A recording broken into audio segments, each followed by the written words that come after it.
ಇವತ್ತು Bible study ನಾವು 7 ಪಾತ್ರಗಳು. ಹಲ್ಲೆಲೂಯಾ. 7 ಮಹಾ ಉಪದ್ರವಗಳು. ಸಣ್ಣ ಪುಟ್ಟ ಉಪದ್ರವಲ್ಲ, ಮಹಾ ಉಪದ್ರವ. Amen. Thank you Jesus. Thank you.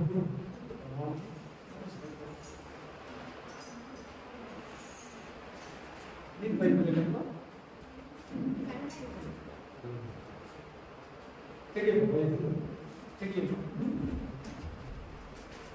ವಾಕ್ಯ ಸಮಯ ಬಂತಲ್ವಾ? ವಾಕ್ಯ ಸಮಯದಲ್ಲಿ ಬೈಬಲ್ ತೆಗೆದುಕೊಂಡಿದ್ದೀವಿ.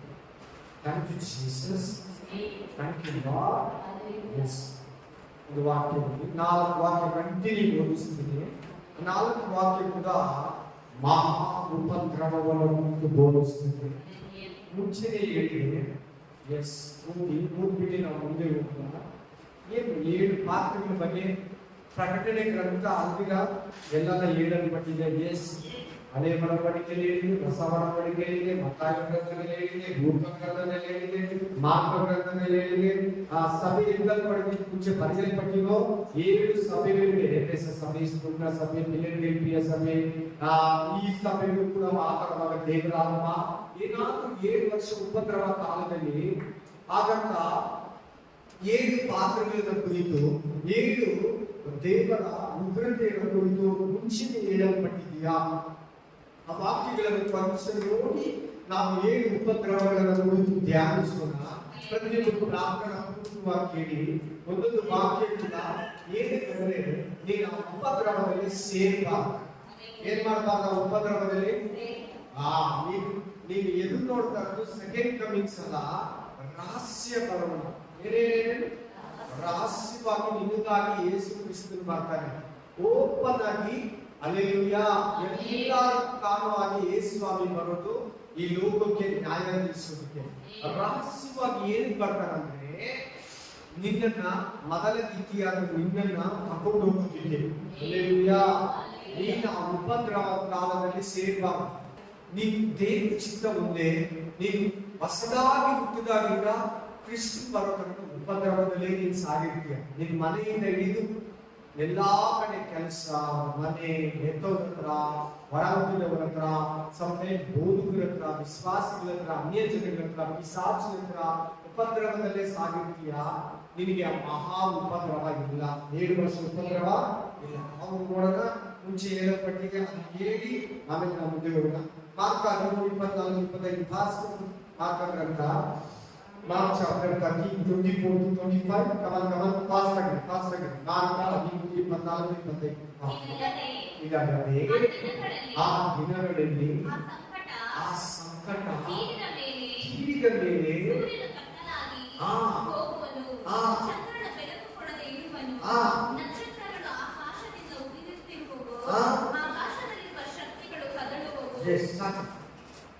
ಮಹಾ ಸಂಕಟದ ದಿನಗಳು ಯಾವ್ದನ್ನು ಹೋಗ್ತೀರಾ?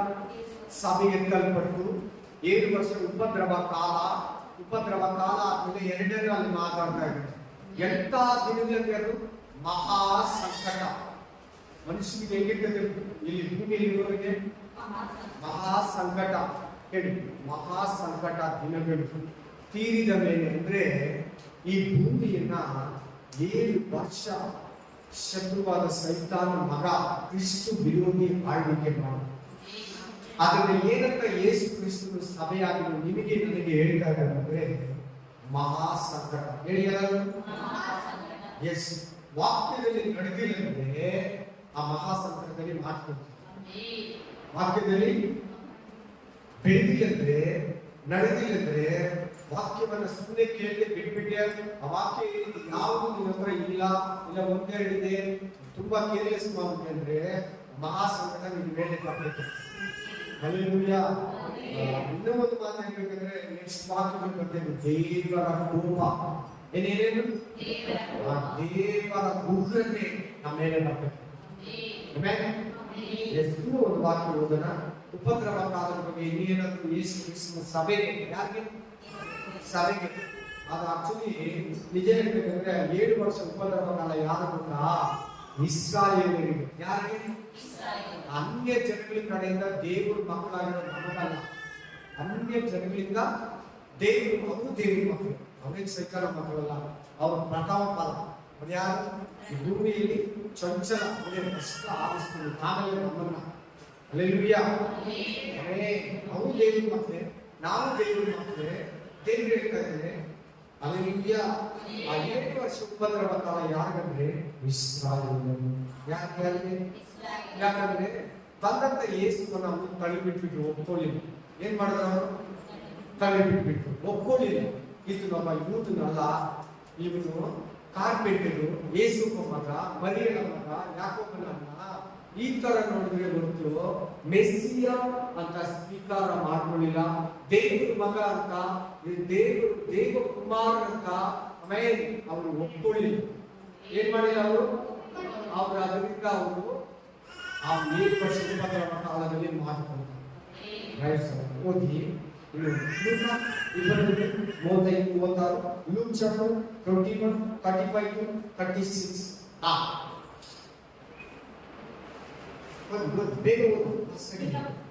ನಾನು ಇನ್ನು ಬೇರೆ ಮೆಸೇಜ್ ಹೋಗಿಲ್ಲ.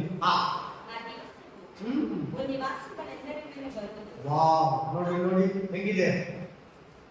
ಭೂನಿವಾಸಿಗಳ ಮೇಲೆ ಎಲ್ಲರ ಮೇಲೆ ಆ ಸಂಕಟದ ದಿನ ಕೇಳ್ತಾ ಇದ್ದೀರಲ್ಲ, ಭಯಂಕರ ದಿನ, ಆ ಉಗ್ರತೆ ದಿನಗಳು, ದೇವರ ರೌದ್ರ, 7 ತುಂತುರಿಗಳು, 7 ಪಾತ್ರೆಗಳು, ಆ ಸಮಾಧಾನವೇ ಇರಲಿ. ಈಗೆಲ್ಲ ಏನ್ ನೀವು ಕೇಳ್ತಾ ಇರೋದು? ರೋಗ, ವ್ಯಾಧಿಗಳು, ಸಾವುಗಳು, ಆಟಗಳು, ಮರಣ, ಆಮೇಲೆ ಆ ಭೂಮಿಯಲ್ಲಿ, ಸಮುದ್ರದಲ್ಲಿ, ಆಕಾಶದಲ್ಲಿ ಉತ್ಪತ್ತಿಗಳು, ಶಬ್ದಗಳು, ಭಯಂಕರ ಸೂರ್ಯ ಚಂದ್ರ ಕೆಂಪುಗಾಗೋದು, ಕಪ್ಪುಗಾಗೋದು, ಶಬ್ದಗಳು ಕೇಳೋದು, ಭೂಕಂಪಗಳು, ಆಮೇಲೆ ದೊಡ್ಡ ದೊಡ್ಡ ಮಳೆ, ಆಲೆಗಳು, ಇವೆಲ್ಲ ಕೇಳ್ತಾ ಇದ್ರಲ್ಲ, ಇವೆಲ್ಲ ಕಡಿಮೆ.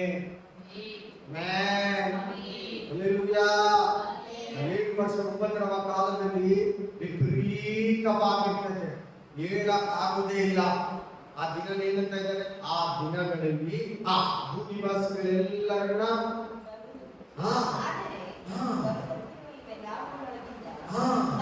ನೋಡಿ ನೋಡಿ ಏನ್ ಮಾಡ್ಬೇಕು? ನೋಡಿ ವಾಕ್ಯ ಕೇಳಿ ಅದ್ರ ಪ್ರಕಾರ ನಡೆದು ತಪ್ಪಿಸ್ಕೊಳ್ಬೇಕು. ಏನ್ ಮಾಡ್ಬೇಕು? ತಪ್ಪಿಸ್ಕೊಳ್ಬೇಕು. ತಪ್ಪಿಸ್ಕೊಳ್ಳೋದಕ್ಕೆ ನೀನ್ ಚರ್ಚೆಗೆ ಬರ್ತಾರ. ಏನ್ ಬೈಬಲ್ ಹೇಳಿರೋದು? ನೀನು ಏನು ಬ್ಯಾಪ್ಟಿಸಮ್ ತಗೊಂಡಿರೋದು? ಏನ್ಗೆ ಯೇಸು ಕ್ರಿಸ್ತನ ದೇಹದ ರಕ್ತ ತಿನ್ನೋದು ನೀನು ತಪ್ಪಿಸ್ಕೊಳ್ಳೋದಕ್ಕೆ. ಆಮೇಲೆ ಆ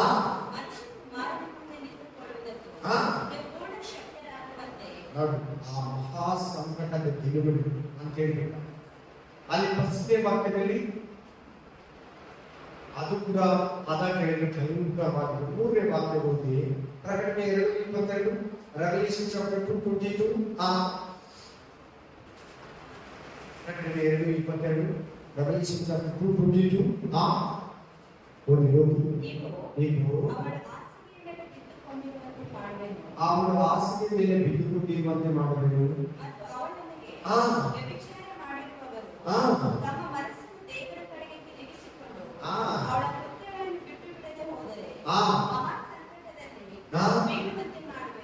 ಅಬ್ಬೋ, ಎಂತ ಸಂಕಟ ಇದೆ! ಎಲ್ಲಾರು ಹೇಳಿ, ಎಲ್ಲಾರು ಹೇಳ್ಬೇಕು. ಮಹಾ ಸಂಕಟ ಹೆಂಗಿರ್ತೈತೆ ಗೊತ್ತಾ? ಇವಾಗ ಆಮೇಲೆ ಬರ್ತದೆ ಮಹಾ ಸಂಕಟ ಹೆಂಗಿರ್ತೈತೆ ಅಂತ ಇಲ್ಲಿ ಕೊಡ್ತೀನಿ. ವಾಕ್ಯ ಕೇಳಿಸ್ಕೊಂಡು ಚೆನ್ನಾಗಿ ವಾಕ್ಯ ಕೇಳಿ ನಿಮ್ಮ ಮನಸ್ಸನ್ನ ಬದಲಾಯಿಸ್ಕೊಂಡು ನಿಮ್ಮ ಹೃದಯವನ್ನ ಕ್ರಿಸ್ತನ ಕಡೆಗೆ ತಿರುಗಿಸ್ಕೊಳ್ಳಿ. ಲೋಕದಲ್ಲಿದ್ರೆ ಪರಲೋಕದ ಕಡೆಗೆ ತಿರುಗಿಸ್ಕೊಳ್ಳಿ. ಸೈತಾನಲ್ಲಿದ್ರೆ ದೇವರ ಕಡೆಗೆ ತಿರುಗಿಸ್ಕೊಳ್ಳಿ. ಹಣದ ಕಡೆ ಇದ್ರೆ ಬಿಟ್ಟು ವಾಕ್ಯದ ಕಡೆಗೆ ತಿರುಗಿಸ್ಕೊಳ್ಳಿ. ಆಸ್ತಿ ಪಾಸ್ತಿ ಸಂಪಾದನೆ ಇದ್ರೆ ಆತ್ಮಗಳನ್ನ ಸಂಪಾದಿಸುವ ಕಡೆಗೆ ತಿರುಗಿಸ್ಕೊಳ್ಳಿ. ನಿಮ್ಮನ್ನ ಓದಿ. ಇನ್ನು ಒಂದು ವಾಕ್ಯ ಓದಿ. ಏನಂತ ಇಲ್ಲಿ ವಾಕ್ಯ ಹೊರಡಿಸ್ತಾ ಇದೆ? ಎಂತಂತೆ ಅಲ್ಲಿ ಸಿಕ್ಕುಬಾ ಅಂತಾನೆ ನಿನ್ನನ್ನು ದೇವರು ಕರೆದಿರೋದು. ನೀನೇನ ವಾಕ್ಯ ಕೇಳಿ ಪಾಪದಲ್ಲಿ ಇದ್ರೆ ಮಹಾ ಸಂಕಟ ನಿನ್ ಮೇಲೆ ಬರ್ತದೆ, ನನ್ನ ಮೇಲೆ ಬರ್ತದೆ, ನಿನ್ ಮೇಲೆ ಬರ್ತದೆ, ನನ್ನ ಮೇಲೆ ಬರ್ತದೆ. ನೀನು ಕೇಳುವಾಗ ನಿನಗೆ ಭಯ ಬರ್ತದೆ. ಆಚೆ ಹೋದ್ರೆ ನಿನಗೆ ಭಯ ಬರಲ್ಲ. ಇದು ಮುಖ್ಯ. ಆಚೆ ಹೋಗುವಾಗ ಪಾಪ ಸೈತಾನ ನಮ್ಮ ಮುಂದೆ ಎತ್ಕೊಂಡ್ ಬರ್ತಾನೆ. ಪಾಪವನ್ನು ಏನ್ ಮಾಡ್ತಾನೆ ಸೈತಾನ? ಅದು ನಾವು ಆರಾಮಾಗಿ ಮಾಡ್ಬಿಡ್ತೀವಿ. ಈ ವಾಕ್ಯ, ಈ ಭಯ ನಮ್ಗೆ ಹೋಗ್ಬಿಡ್ತೈತೆ ಆಚೆ ಕಡೆ. ಇಲ್ಲಿ ಬಂದಾಗ ಭಯ ಇರ್ತೈತೆ, ವಾಕ್ಯ ಕೇಳೋದು ಹೌದು ಇರ್ಬೇಕಿತ್ತು ಬಿಡ್ಬೇಕಿತ್ತು ಅಂತ ಅನಿಸ್ತೈತೆ. ಆಚೆ ಹೋದಾಗ ಆ ತರ ಅನ್ಸಲ್ಲ. ಜನರ ಮುಖ ನೋಡ್ತೀವಿ. ಯಾರ ಮುಖ ನೋಡ್ತೀರಿ? ಆ ಟೈಮ್ಗೆ ಸೌಖ್ಯ ಸಂತೋಷ ಮಾನ ಮರ್ಯಾದೆ ನೋಡ್ತೀರಿ. ಅವೆಲ್ಲ ನೋಡುವಾಗ ಪಾಪ ಮಾಡ್ಬೇಕಾಗುತ್ತೆ. ಹುಷಾರ್, ಜಾಗ್ರತೆ. ನೀವು ಯಾರನ್ನ ಮೆಚ್ಚಿಸೋರು? ಮನುಷ್ಯರನ್ನ, ದೇವರನ್ನ ಮೆಚ್ಚಿಸೋರ, ಮನುಷ್ಯರನ್ನ ಮೆಚ್ಚಿಸೋರ? ಹಾಗಾದ್ರೆ ನೀವು ಪಾಪ ಮಾಡಬೇಡಿ. ಬುದ್ಧಿ. ಇನ್ನೂ ಒಂದು ವಾಕ್ಯ ಪ್ರಕಟಣೆ 3:10, ರೆವಲ್ಯೂಷನ್ ಚಾಪ್ಟರ್ 3:10, ಪ್ರಕಟಣೆ 3:10, 3:10, ರೆವಲ್ಯೂಷನ್.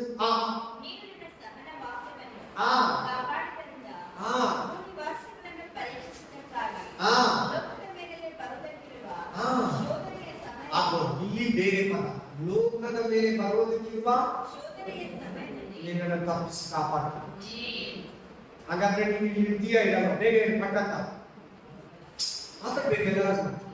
ನಿನ್ನನ್ನು ತಪ್ಪಿಸಿ ಕಾಪಾಡ್ತೀನಿ. ಭೂನಿವಾಸಿಗಳಿಗೆ ಎಲ್ಲ ಬರೋ ಮಹಾ ಸಂಕಟದಿಂದ ನಿಮ್ಮನ್ನು ತಪ್ಪಿಸಿ ಕಾಪಾಡ್ತೀನಿ. ನೀನು ಇರ್ತೀಯ ಇರಲ್ವಾ? ಇರಬಾರ್ದು. ಸಂಕಟದಲ್ಲಿ ಏನಾಗ್ಬಾರ್ದು? ಇರಂಗೇ ಇಲ್ಲ. ನೀವು ಹಂಗ ಮಾಡಿ ನೀನು ಇದ್ದೀ ಅಂದ್ರೆ ಏನು ಕೇರ್ಲೆಸ್ ಮಾಡ್ಕೊತಾ ಇದೀಯಾ ಅಂತ. ಹಾಗಾದ್ರೆ ನೀನ್ ಕರೆಕ್ಟಾ ಬ್ರದರ್ ಅಂತ ನೀವು ನನ್ಗೆ ಏನಾರ ಕೇಳಿದ್ರೆ ವಾಕ್ಯ ಎಲ್ಲರೂ ತಾನೆ. ಈಗ ನಾವು ಅವ್ರ ದೊಡ್ಡ ಪಾಸ್, ಸೀನಿಯರ್ ಪಾಸ್, ಅವ್ರಿಗೆ ಅಷ್ಟು ಚರ್ಚ್ ಇದೆ, ಇಷ್ಟು ಬಿಲೀವರ್ ಇದೆ, ಎಲ್ಲ ಏನ್ ನೋಡಲ್ಲ. ವಾಕ್ಯದಲ್ಲಿ ನಡೆದಿದ್ರೆ ಪಾಸ್ಬುಕ್ ಬರ್ತಾನೆ, ಇಲ್ಲಾಂದ್ರೆ ಪಾಸ್ಬುಕ್ ಕೂಡ ಹೋಗ್ತಾನೆ. ಎಲ್ಲಾ ಪಾಸ್ಬುಕ್ ಕೂಡ ಚರ್ಚಿಗೆ ಬಂದು ವಾಕ್ಯ ಹೇಳೋ ಎಲ್ಲಾ ಪಾಸ್ಬುಕ್ ಕೂಡ ದೇವರ ಹತ್ರ ಸೇರ್ತಾರೋ ಯಾವುದಿಲ್ಲ. ವಾಕ್ಯ ಎಲ್ಲಾನು ಒಂದೇ. ಪನಿಷ್ಮೆಂಟ್, ದೇವರ ಉಗ್ರತೆ, ದೇವರ ಕೋಪ, ದೇವರ ನ್ಯಾಯ ತೀರ್ಪು ಎಲ್ಲಾನು ಒಂದೇ. ಯಾರೇ ಆಗಿರ್ಲಿ, ಅವ್ರು ಚರ್ಚಿಗೆ ಜಾಗ ಕೊಟ್ಟಿರ್ಲಿ, ಅವ್ರು ಕಾಲೇಜ್ ಕೊಟ್ಟಿರ್ಲಿ, ಅವ್ರು ಪಾಸ್ ಸೇವೆ ಮಾಡ್ಲಿ, ದೇವರಿಗೆ ಸೇವೆ ಮಾಡ್ಲಿ, ಅವ್ರು ಇಲ್ಲಂದ್ರೆ ಸಭೆ ಕಸ ಗುಡಿಸ್ಲಿ, ಕ್ಲೀನ್ ಮಾಡ್ಲಿ, ಏನೇನು ಕೇಳಿಸ್ಕೊತಾ ಇದ್ರು ಎಲ್ಲರೂ. ಅವ್ರು ಯಾರೇ ಆಗಿರ್ಲಿ ಕರೆಕ್ಟ್ ಆಗಿ ಆಫರಿಂಗ್ ಕೊಡ್ಲಿ, ಕರೆಕ್ಟ್ ಆಗಿ ಚರ್ಚಿಗೆ ಬಂದಿರ್ಲಿ, ವಾರ ಅದೆಲ್ಲ ಸೆಕೆಂಡ್ರಿ. ವಾಕ್ಯದಲ್ಲಿ ನಡೆದಿದ್ದಾರ, ಪಾಪ ಬಿಲಿವಾ, ನೀತಿಯಲ್ಲಿ ಜೀವಿಸಿದರ, ನನ್ನ ಆಜ್ಞೆಗೆ ಭಯಪಟ್ಟು ನನ್ನ ಆಜ್ಞೆಗಳನ್ನ ಕೈಗೊಂಡು ಜೀವಿಸಿದರ, ಇಷ್ಟಾನುಸಾರವಾಗಿ ಓದಿದರ.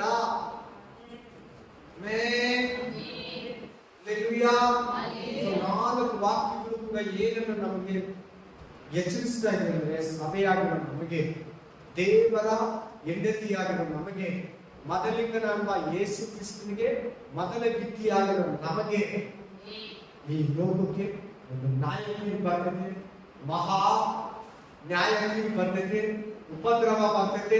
ನೀನು ತಪ್ಪಿಸ್ಕೊಂಡು ಪಾಪಗಳನ್ನ ಅರಕೆ ಮಾಡು. ದೇವರಿಗೆ ಏನ್ ಮಾಡ್ತೀಯ? ದೀಕ್ಷಾಸ್ಥಾನ ತಗೋ. 2ನೇ, 3ನೇ ಪರಿಶುದ್ಧಾತ್ಮನ ಅಭಿಷೇಕವನ್ನು. 4ನೇದು ಯಾರಿಗಾನ ದೇವರ ಬಗ್ಗೆ ಹೇಳು.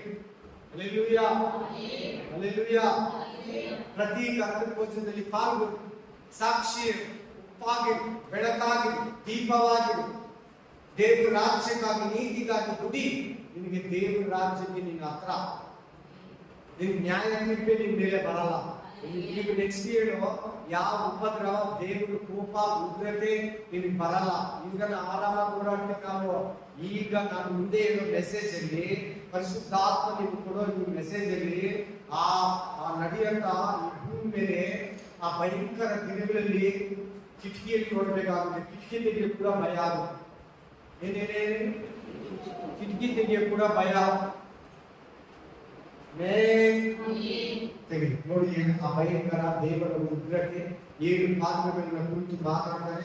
ನಮ್ಗೆ ಇಷ್ಟೊಂದು ನಾವು ನಿಮಗೆ ಕೊಟ್ಟಿದ್ದು ಏನಂದ್ರೆ ಅದ್ರ ಬಗ್ಗೆ ಏನಾದ್ರು ದೂರು ಕೊಟ್ಟಿದ್ದಾರೆ. 7 ಪಾತ್ರಗಳ ಬಗ್ಗೆ, ಆ ಉಗ್ರತೆ ಬಗ್ಗೆ, ಆ ದೇವರ ಕೋಪದ ಬಗ್ಗೆ, ದೇವರ ನ್ಯಾಯ ತೀರ್ಪಿನ ಬಗ್ಗೆ.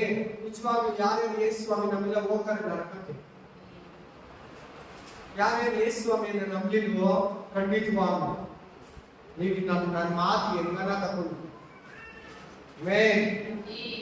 ನಿಮ್ಮೇಲಿರೋ ಪ್ರೀತಿಯಿಂದ ಬೈಬಲ್ ಅಷ್ಟು ಸಾರಿ ಓದಿ ಒಂದಿರೋ ಪವಿತ್ರಾತ್ಮನ ಅಭಿಷೇಕ ಪ್ರೇರಣೆಯಿಂದ ನಾನು ಹೇಳ್ತಾ ಇದ್ದೀನಿ.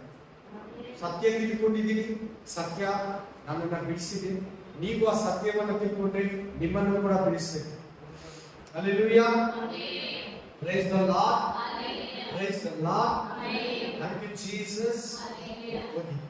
ಪ್ರಕಟಣೆ ಗ್ರಂಥ 15:1, ರೆವಲ್ಯೂಷನ್ ಚಾಪ್ಟರ್ 51 ಆ ಪ್ರಕಟಣೆ 15:1 ಆ ಆ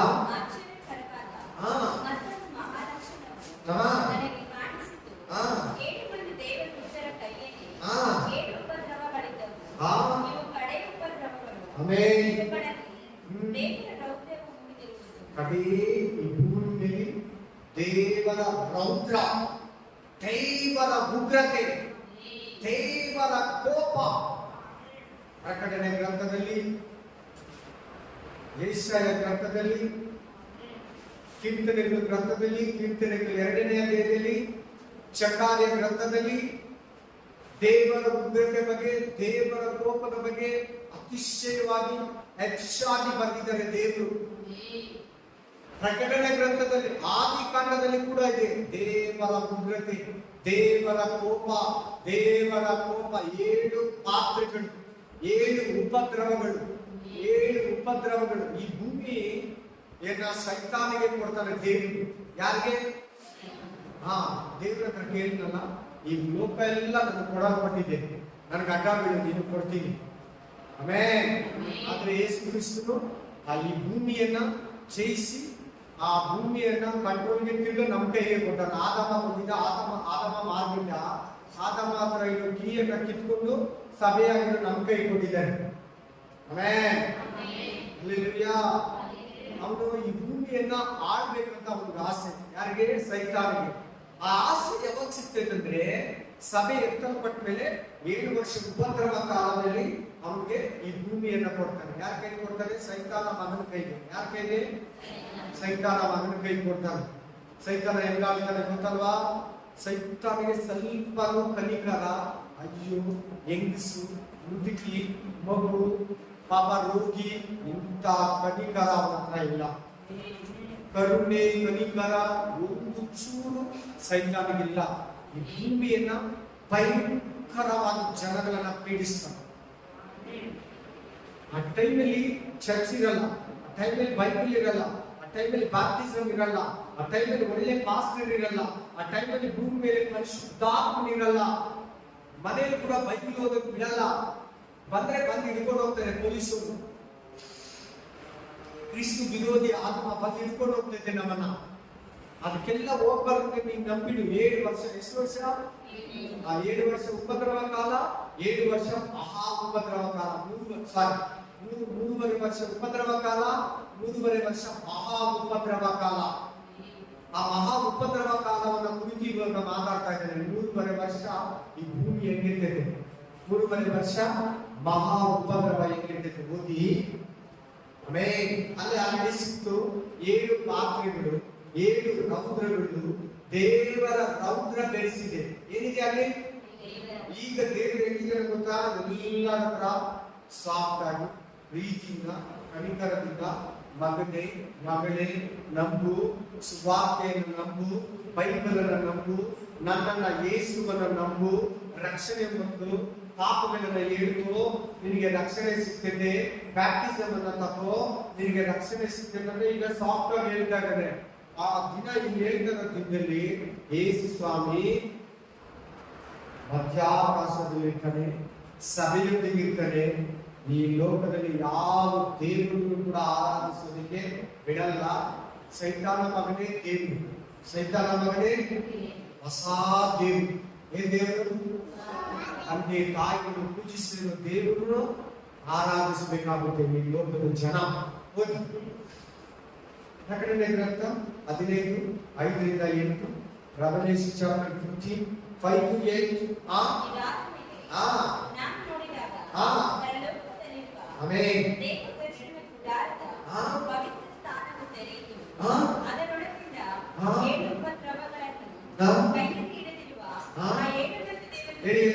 ಏಳು ಉಪದ್ರವ. ಎಲ್ಲರೂ ಹೇಳಿರ್ತೀರಿ ನೀವು. 7 ಉಪದ್ರವ. ಮಹಾ 7 ಉಪದ್ರವಗಳನ್ನ ಹಿಡಿದಿರು 7 ಮಂದಿ ದೇವದೂತರು ಅಲ್ಲೆಲ್ಲೂಯಾ ಪವಿತ್ರ ಸ್ಥಳದಿಂದ ಬರ್ತಾ ಇದ್ದಾರೆ. ಆಮೇಲೆ ಅವರು ಪ್ರಕಾಶವು ದೇವರವಾದ ಜ್ಞಾನವನ್ನು ಧರಿಸಿಕೊಂಡಿದ್ದರು. ಎಸ್. ತಮ್ಮ ಎದೆಗಳಿಗೆ ಚಿನ್ನದ ಪಟ್ಟಿಯನ್ನು ಕಟ್ಟಿಕೊಂಡಿದ್ದರು. ಆ 7 ಮಂದಿ ದೇವದೂತರು ಭೂಮಿ ಮೇಲೆ, ಸೂರ್ಯನ ಮೇಲೆ, ಆಕಾಶದ ಮೇಲೆ, ಸಮುದ್ರದ ಮೇಲೆ, ನದಿಗಳ ಮೇಲೆ, ಮನುಷ್ಯರ ಮೇಲೆ, ಆಮೇಲೆ 666 ಸೈತಾನನ ಮಗನ ಮುದ್ರೆಯನ್ನ ಹೊಂದಿರೋರ ಮೇಲೆ ಆ 7 ಪಾತ್ರಗಳನ್ನ ಸುರಿತಾರೆ. ಎಷ್ಟು ಪಾತ್ರಗಳನ್ನ? 7 ಪಾತ್ರ. ಏನಾಗ್ತದೆ ನೋಡೋಣ, ಕಂಟಿನ್ಯೂ ಮಾಡೋಣ. 4 ಜೀವಿಗಳಲ್ಲಿ ಹಾ ಈ 7 ಮಂದಿ ದೇವದೂತರು 4 ಜೀವಿ ಯಾವ ಗೊತ್ತಲ್ಲ? ಒಂದು ಗರುಡಿ ಪಕ್ಷಿ ತರ ಇತ್ತು, ಒಂದು ಸಿಂಹದ ತರ ಇತ್ತು, ಒಂದು ಮನುಷ್ಯ ತರ ಇತ್ತು, ಒಂದು ಊರಿ ತರ ಇತ್ತು. ಆ 4 ಜೀವಿಗಳು ಒಂದೇ ಆಗಿತ್ತು. ಅದರಲ್ಲಿ ಒಂದು ಜೀವಿ ಕರೀತಾ ಇದೆ, ಮೋಸ್ಟ್ಲಿ ಊರಿ ಆಗಿರ್ಬೋದು, ಅಥವಾ ಮನುಷ್ಯ ರೂಪ ಆಗಿರ್ಬೋದು, ಅಥವಾ ಗರುಡು ಪಕ್ಷಿ ರೂಪ ಆಗಿರ್ಬೋದು. ಈ 7 ಮಂದಿ ದೇವದೂತರಿಗೆ ಯುಗಾಂತರಗಳಲ್ಲಿ ಜೀವಿಸುವಾತನಾದ ದೇವರ ರೌದ್ರದಿಂದ ತುಂಬಿದ 7 ಚಿನ್ನದ ಪಾತ್ರೆಗಳನ್ನು ಕೊಟ್ಟಿತು. ದೇವದೂತರಿಗೆ ಏನನ್ನ ಕೊಡ್ತಾ ಇದ್ದಾರೆ? 7 ಚಿನ್ನದ ಪಾತ್ರೆ. ಅದು ಎಂತ ಪಾತ್ರೆ? 7 ಉಪದ್ರವ, ದೇವರ ಉಗ್ರತೆ, ಸಂಕಟಗಳು, ಆಮೇಲೆ ಆ ಭಯಂಕರ ದಿನ. 4 ವಾಕ್ಯಗಳು ಫಸ್ಟ್ ಕೊಟ್ಟಲ್ಲ, ಹೆಂಗಿರ್ತೈತೆ ಅಂತ. ದೇವರ ತೇಜಸ್ಸು ಸಾರುವುದರಿಂದಲೂ ಆತನ ಶಕ್ತಿಯಿಂದಲೂ ಉಂಟಾದ ಹೊಗೆಯಿಂದ ಪವಿತ್ರ ಸ್ಥಾನವು ತುಂಬಿದ ಕಾರಣ ಆ 7 ಮಂದಿ ದೇವದೂತರ ಕೈಯಲ್ಲಿದ್ದ 7 ಉಪದ್ರವಗಳು ತೀರುವ ತನಕ ಆ ಪವಿತ್ರ ಸ್ಥಾನದೊಳಗೆ ಪ್ರವೇಶಿಸುವುದಕ್ಕೆ ಯಾರಿಂದಲೂ ಆಗಲಿಲ್ಲ. ಯಾರಿಂದಲೂ ಆಗಲಿಲ್ಲ. ಆ 7 ವರ್ಷ, ಆ 7 ಪಾತ್ರೆ 3.5 ವರ್ಷ. ಚೆನ್ನಾಗಿ ಕೇಳಿ ಎಲ್ಲ, 15 ನಿಮಿಷ ಚೆನ್ನಾಗಿ ಕೇಳಿ. ನಿಮ್ಗೆ ಭಯ ಬರ್ಬೇಕು ಈ ವಾಕ್ಯಗಳು ಕೇಳುವಾಗ. ಏನ್ ಬರ್ಬೇಕು? ಆಚೆ ಹೋಗಿ ಪಾಪ ಮಾಡ್ತೀಯ ಅಂದ್ರೆ ಖಂಡಿತ ನಿಮ್ಗೆ ದೇವ್ರ ಭಯ ಬರ್ತಾ ಇಲ್ಲ. ದೇವ್ರ ಭಯ ಬರ್ತಾ ಇಲ್ಲ ಅಂತ. ಭಯ ಇರೋದು ಪಾಪ ಮಾಡಲ್ಲ. ಭಯ ಇರೋದು ಏನ್ ಮಾಡಲ್ಲ? ಹಗಲು ರಾತ್ರಿ 24 ಗಂಟೆ ಒಂದು ಗಾಜ್ ಪೀಸ್ ನಮ್ಗೇನ ಚುಚ್ಚಿದ್ರೆ, ಒಂದು ಮುಳ್ಳು ಚುಚ್ಚಿದ್ರೆ, ಒಂದು ಚಾಕದಲ್ಲಿ ಕುಯ್ಕೊಂಡ್ಬಿಟ್ರೆ ಹೆಂಗಿರ್ತೈತೆ ಅದು? ಜೀವ ಜೀವ ಜೀವ ಜೀವ ಅನ್ನಲ್ವಾ? ಹಂಗಿರ್ತದೆ ನಮ್ಗೆ ಪಾಪ ಮಾಡಕ್ ಭಯ. ಕಂಟಿನ್ಯೂ. ಆಗ ಪವಿತ್ರ ಸ್ಥಾನದಿಂದ ಬಂದ ಮಹಾಶಬ್ದವನ್ನು ಕೇಳಿದೆನು. ಅದು ಆ 7 ಮಂದಿ ದೇವದೂತರಿಗೆ, ನೀವು ಹೋಗಿ ಆ 7 ಪಾತ್ರೆಗಳಲ್ಲಿರುವ ದೇವರ ರೌದ್ರವನ್ನು ಏನಂತ ಎಲ್ಲರೂ ಏನಂತೆ ಎಲ್ಲರೂ ಮಾತಾಡ್ಬೇಕು. ಮಾಡ್ಕೊಂತೀಯ ಹುಷಾರ್, ಮಾಡ್ಕೊಂತೀಯ ಹುಷಾರ್. ಎಲ್ಲಾರು ಹೇಳ್ತಾ ಇದ್ದೀವಿ, ಮಾಡ್ಕೊಬಾರ್ದು. ದೇವರ ಮಹಾರೌದ್ರ ಸಹಿಸಕ್ಕೆ ಆಗಲ್ಲ ಯಾವ ಮನುಷ್ಯ ಕೂಡ, ನೋಡಕ್ಕೆ ಆಗಲ್ಲ. ಅಯ್ಯೋ, ನಾನು ಅವತ್ತೇ ಚೆನ್ನಾಗಿ ಪರಿಶುದ್ಧಾತ್ಮನನ್ನ ಹೊಂದಿ, ಪರಿಶುದ್ಧಾತ್ಮನನ್ನ ಅನುಸರಿಸಿ, ಪಾಸ್ಟರ್ ಹೇಳಿದ್ದು ವಾರ ವಾರ ವಾಕ್ಯಗಳನ್ನ ಕೇಳಿ ನಾನು ಪಾಪ ಮಾಡ್ದಿರಾ ನಾನು ಜೀವಿಸಿದ್ರೆ ಚೆನ್ನಾಗಿತ್ತು. ಈ ಉಪದ್ರವ ಕಾಲದಲ್ಲಿ ಕ್ರಿಸ್ತು ವಿರೋಧಿಯನ್ನ ನೀನು ಜಯಿಸಬೇಕಾಗುತ್ತೆ. ಏನ್ ಮಾಡ್ಬೇಕಾಗುತ್ತೆ? ಸೈತಾನ ಮಗನು ಅಂತ ಜಯಿಸ್ಬೇಕು ನೀನು. ಅನ್ಯತಾ ನಿನಗೆ ಬೇರೆ ರೂಟ್ ಇಲ್ಲ, ಬೇರೆ ರೂಟ್ ಇಲ್ಲ. ನೀವು ಕ್ರಿಸ್ತು ವಿರೋಧಿಯನ್ನ ಜಯಿಸ್ಬೇಕು. ಆ ಟೈಮಲ್ಲಿ ಈ ಉಪದ್ರವಗಳನ್ನೆಲ್ಲ ಸಹಿಸ್ಕೊಂಡು ನೀನು ಸಾಯ್ಬೇಕು. ಆವಾಗ ಪರಲೋಕ ಸಿಗ್ತದೆ. ಒಂದು ಚಾನ್ಸ್ ನೀನು ಮಿಸ್ ಆಗ್ಬಿಟ್ಟೆ. ಫಸ್ಟ್ ಬಸ್ ಏನಾಯ್ತು? ನೀನು ಮಿಸ್ ಆಯ್ತು. ಸೆಕೆಂಡ್ ಬಸ್ ಒಂದಿದೆ, ಉಪದ್ರವ ಕಾಲ ಇರ್ತದೆ. ಸೈತಾನ ಮಗನಿಗೆ ಭೂಮಿಯನ್ನ ಫುಲ್ ಕಂಟ್ರೋಲ್ ಮಾಡ್ತಾರೆ. ಹೇಗೆ? Full control. ಇವಾಗ ದೇವ್ರ ಕಂಟ್ರೋಲ್ ಅಲ್ಲಿ ಇದೆ. ಯಾರ ಕಂಟ್ರೋಲ್ ಅಲ್ಲಿ ಇದೆ? ಈಗ ನೀನು ಈಸಿಯಾಗಿ ರಕ್ಷಣೆ ಹೊಂದಿ ಪರಲೋಕಕ್ಕೆ ಹೋಗ್ಬೋದು. ಆ ಟೈಮಲ್ಲಿ ನೀನು ಹಿಂಗೆ ಇದ್ರೆ ಈಗಿದ್ದಂಗೆ ಹೋಗಲ್ಲ. ನಾನು ನೇರವಾಗಿ ಹೇಳ್ತೀನಿ, ಫಸ್ಟ್ ನೀನು ಕರೆಕ್ಟ್ ಆದ ತಪ್ಪ ಅನ್ಬೇಡ. ಅಧಿಕಾರದಿಂದ ಮಾತಾಡೋದು ಹೆಂಗಂತಾರೆ? ಇನ್ಸ್ಪೆಕ್ಟರ್ ಆಗಲಿ ಪೊಲೀಸರು ಬಂದು 10 ಜನ ಹೇಳ್ತಾರೆ, ಏನು ಯಾರು ಕೇಳಲ್ಲ. ಪೊಲೀಸರು ಇನ್ಸ್ಪೆಕ್ಟರ್ ಬಂದು ಹೇಳಿದ್ರೆ ಕಾರಣ ಕೈ ಕಟ್ಟು, ಕೈ ಕೊಡಲ್ಲಿ ಬೇಡಿ ಆಗ್ತೀನಿ ಅಂತ ಏನ್ ಮಾಡ್ತಾರೆ ಅವರು? ನೀನು ಯಾರನ್ನಕ್ಕಾಗುತ್ತಾ? ಹಂಗೆ ಬಾಸ್ ಕೂಡ ದೇವರ ಅಧಿಕಾರದಿಂದ ಅವ್ರನ್ನ ಮಾತಾಡೋದು. ಏನು ಅವರು ಕೂಡ ಹಂಗೆ ಅಷ್ಟು ಸ್ಟ್ರಾಂಗ್ ಆಗಿ ನಿಮ್ಮನ್ನ ಖಂಡಿಸಿ ಮಾತಾಡ್ಬೇಕಂದ್ರೆ ಅಷ್ಟೇ ಪರ್ಫೆಕ್ಟ್ ಆಗಿರ್ಬೇಕು. ಪಾಸ್ಟರ್ ಕಲ್ತಾನ ಮಾಡ್ಬೇಡಂದ್ರೆ ನಿಮ್ಗೆ ಏನೋ ಪಾಸ್ಟರ್ ಕಲ್ತಾನ ಮಾಡಿದ್ರೆ ಯೋಗ್ಯನಲ್ಲ. ಸುಳ್ಳು ಹೇಳ್ಬೇಡ ಅಂತ ಹೇಳ್ಬಿಟ್ಟು ಪಾಸ್ಟರ್ ನಿನಗೆ ಆ ಪಾಸ್ಟರ್ ಸುಳ್ಳು ಹೇಳಿದ್ರೆ ಯೋಗ್ಯನಲ್ಲ. ಅಷ್ಟು ಖಡಕ್ ಆಗಿ ಹೇಳಕ್ ಅವ್ರಿಗೆ ಅಧಿಕಾರನೇ ಇಲ್ಲ. ಆಮೇನ್. ಅಲ್ಲ, ನಿಮ್ಗೆ ಮನಸ್ಸು ಚುಚ್ಚಿದಾಗ ನಾನು ವಾಕ್ಯ ಹೇಳಿದ್ರೆ ಅದಕ್ಕೆ ಹೇಳ್ತಾ ಇದ್ದೀನಿ. ಸ್ವಲ್ಪ ಚುಚ್ಚಿ ಮಾತಾಡ್ತೀರಾ ಅನ್ನೋದು ನಿಮ್ಗೇನೇ ಇದ್ರೆ ಅಂತ ನಾನು ಹೇಳ್ತಾ ಇದ್ದೆ. ಅಧಿಕಾರದಲ್ಲಿ ಮಾತಾಡೋದು ಹಂಗೆ, ನಿಮ್ಗೆ ಸೇವ್ರೇ ಹೇಳ್ದಂಗಿರ್ತೈತೆ.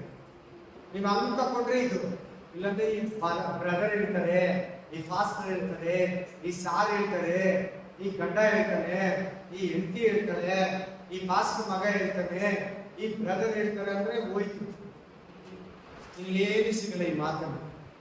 ದೇವ್ರು ಹೇಳ್ತಾ ಇದ್ದಾರಪ್ಪ, ದೇವ್ರು ಖಂಡಿಸ್ತಾ ಇದ್ದಾರಪ್ಪ, ದೇವ್ರು ಎಚ್ಚರಿಸ್ತಾ ಇದ್ದಾರಪ್ಪ, ದೇವ್ರು ನನ್ನನ್ನ ಪ್ರೋತ್ಸಾಹಿಸ್ತಾ ಇದ್ದಾನಪ್ಪ, ದೇವ್ರು ನನ್ನನ್ನ ನಿದ್ರೆಗೆ ಕಟ್ಟಿ ಎಬ್ಬಿಸ್ತಾ ಇದ್ದಾನಪ್ಪ, ದೇವ್ರು ನನ್ನನ್ನ ಗದರಿಸ್ತಾ ಇದ್ದಾನಪ್ಪ ಅಂತ ನೀವು ವಾರ ವಾರ ಕೇಳಿದ್ರೆ ಸರಿ. ಇಲ್ಲಾಂದ್ರೆ ನೀನು ಇದನ್ನ ಕೇವಲ ಸಹ ಕೇಳಿಕೊಳ್ಳದೆ ಪ್ರೈಸ್ ಲಾರ್ಡ್ ಕೊಟ್ಬಿಟ್ಟು ಕರ್ತನ ಬಗ್ಗೆ ನೀವು ಕಾಣಿಕೆ ಕೊಟ್ಬಿಟ್ಟು ನಿನ್ನ ತಂದೆ ಬೈಬಲ್ನ ವಾಪಸ್ ಎತ್ಕೊಳ್ಳೋದ್ಯಾ, ಅದು ಹೃದಯದಲ್ಲಿ ತಗೊಳ್ಳಿಲ್ಲ. ನಿನ್ನ ಜೀವನದಲ್ಲಿ, ನಿನ್ನ ಕೈಗಳಲ್ಲಿ, ನಿನ್ನ ಕಣ್ಣುಗಳಲ್ಲಿ, ನಿನ್ನ ಕಿವಿಗಳಲ್ಲಿ, ನಿನ್ನ ತುಟಿಗಳಲ್ಲಿ, ನಿನ್ನ ಹೃದಯದಲ್ಲಿ, ನಿನ್ನ ಆಲೋಚನೆಯಲ್ಲಿ ಈ ಮಾತುಗಳನ್ನ ನೀನು ಅಳವಡಿಸ್ಕೊಳ್ಳಿಲ್ಲ ಅಂದ್ರೆ ದೇವರ ಉಗ್ರತೆ, ದೇವರ ಕೋಪ ನಿನ್ನ ಮೇಲೇನು ಬರ್ತದೆ, ವಾಕ್ಯ ಹೇಳಿರೋ ನನ್ನ ಮೇಲೆ ಕೂಡ ಬರ್ತದೆ. ಆಮೇಲೆ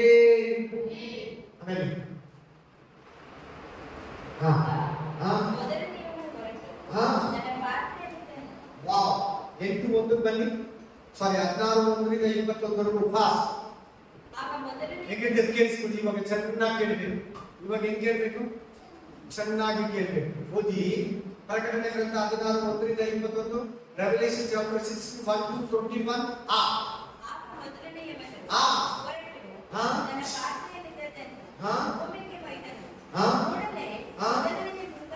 ಫಸ್ಟ್ ಪಾತ್ರೆ 7 ಬೌಲ್ಸ್ ಅಂತಾರೆ ಇಂಗ್ಲಿಷ್, 7 ಪಾತ್ರೆಗಳು ಅಂತಾರೆ ತೆಲುಗಲ್ಲಿ.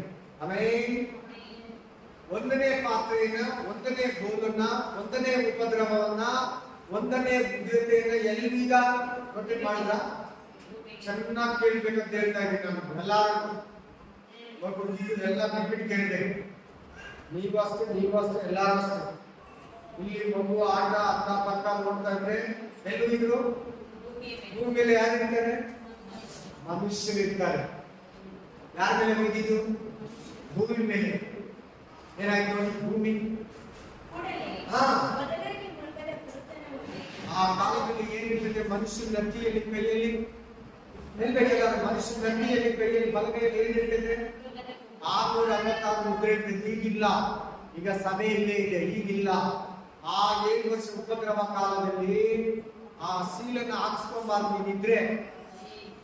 ನೀವಿದ್ರೆ ಆ ಮುದ್ರೆಯನ್ನ, ಆ ನಂಬರನ್ನ, 666 ಸೀಲನ್ನ ಬೇಡ, ನಾನು ಸತ್ತೋಗ್ತೀನಿ, ಬೇಕಾದ್ರೆ ನನಗೆ ಪರಲೋಕ ಬೇಕು, ನನಗೆ ದೇವರು ಬೇಕು, ನನಗೆ ಏಸಪ್ಪ ಬೇಕು. ಅವತ್ತು ನಾನು ಮಿಸ್ ಆಗ್ಬಿಟ್ಟೆ. ನಮ್ಮ ಪಾಸ್ಟರ್ ಹೋದ್ರು, ನಮ್ಮ ಪಾಸ್ಟಮ್ಮ ಹೋದ್ರು, ನಮ್ಮ ಬಿಲೀವರ್ಸ್ ಎಲ್ಲ ಹೋದ್ರು. ನಾವು ಚರ್ಚೆಗೆ ಒಂದು 25 ಜನ ಮಿಸ್ ಆಗ್ಬಿಟ್ರಿ. ಈಗಾದ್ರೂ ನಾನು ಈ ಸೀಲನ್ನು ಹಾಕ್ಸ್ಕೊಳಲ್ಲ. ಹಾಕ್ಸ್ಕೊಂಡ್ರೆ ಏನಾಗುತ್ತೆ ನೋಡಿ.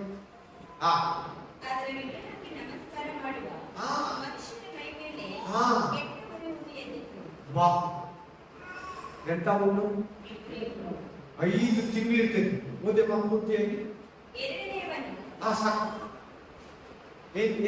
ಆ ಸೀಲ್ ಹಾಕ್ಸ್ಕೊಂಡಿರೋರಿಗೆ ಏನ್ ಬರ್ತೈತಂದ್ರೆ ಕೆಟ್ಟ ಹುಣ್ಣುಗಳು.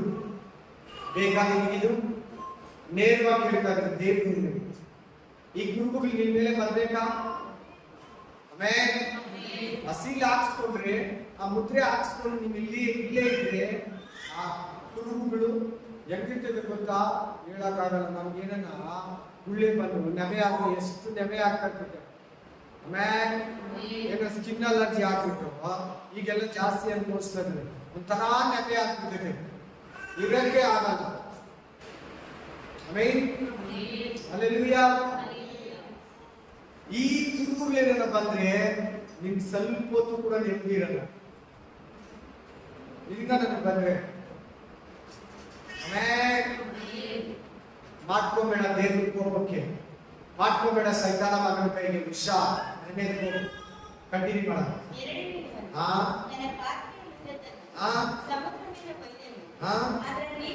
ಎರಡನೇದು ಯಾವ್ದ್ರ ಮೇಲೆ? ಸಮುದ್ರ. ಭೂಮಿಗಿಂತ ಎಷ್ಟು ದೊಡ್ಡದು? 2 ಪಟ್ಟು ದೊಡ್ಡದು.